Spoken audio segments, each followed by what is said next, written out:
अस्सलामुअलैकुम।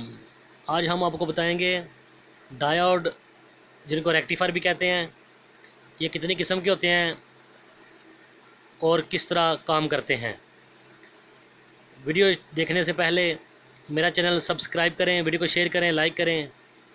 वीडियो शुरू करते हैं जी।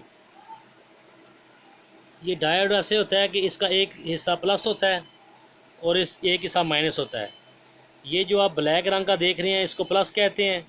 वो जो आगे आपको वाइट सा एक लेबल नज़र आ रहा है गोल सा, ये हिस्सा नेगेटिव होता है।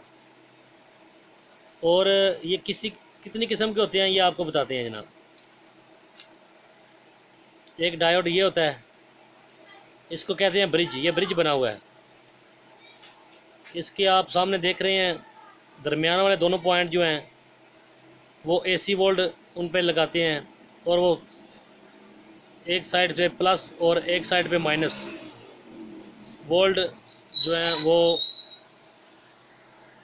किसी भी चीज़ को आप उसके करंट के मुताबिक चला सकते हैं। ये एक डायोड है, ये 6 एम्पेयर का होता है। जितना आपने पर लोड ज़्यादा डालना है उतना ही ज़्यादा मजबूत आपको लगाना पड़ेगा। ये छोटे बड़े ये सारे मिक्स है। और एक आजकल जो एनर्जी सेवर में लग रहा है छोटा सा बिल्कुल डायोड है, ये बिल्कुल छोटा सा, ये भी इन्हीं की तरह है बड़ा।